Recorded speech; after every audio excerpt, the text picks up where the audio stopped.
每天一点心理学，了解自己，看见他人。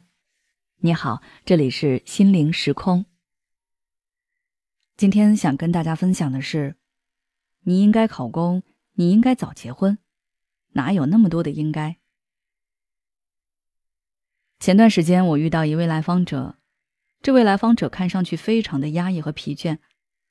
经过一番沟通后，我才知道，他之所以会是现在这个样子，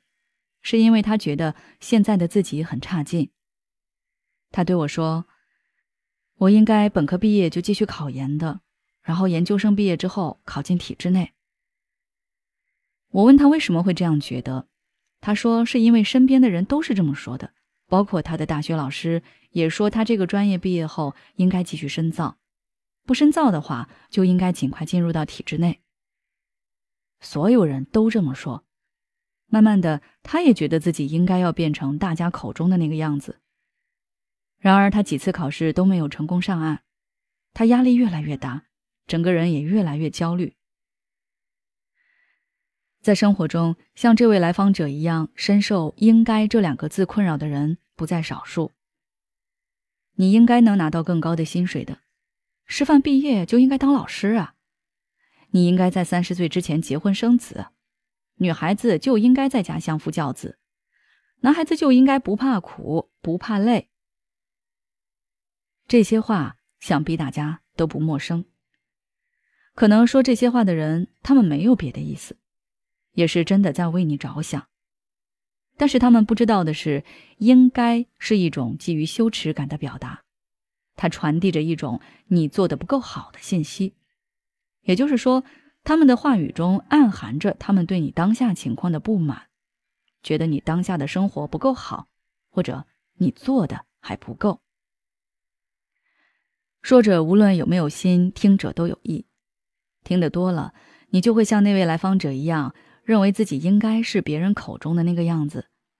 然后就会觉得自己当下的生活状况一团糟，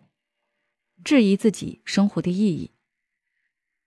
为了打破这种情况，也为了证明你能够做得好，能够达到他们口中的目标，你很有可能就会朝着别人口中应该的方向前进。但是这些方向又不是你真正想要的。几番思想斗争下来，你很容易陷入到痛苦中，你会焦虑当下的生活，迷茫未来的人生方向。对于这种情况，我想说，如果你不愿意，那没有什么是你应该做的，也没有人可以告诉你你应该做什么，应该如何生活，你应该成为什么样的人，因为没有完全正确的生活方式。别人告诉你你应该做什么，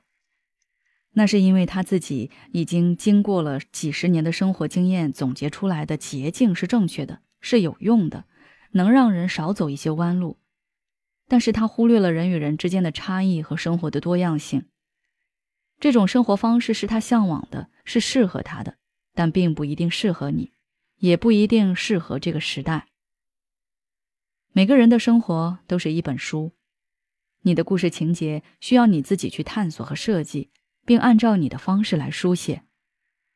那些顺利的际遇也好，不幸的遭遇也好，都是你独一无二的经历。所以下次你再遇到别人对你说你应该的时候，你可以学着质疑，问问对方为什么觉得你应该这么做，然后再问一问自己，对方说的是不是你真的想去做的，对方提的建议适不适合你。如果不知道答案，那就先做好当下的工作，一边做一边想。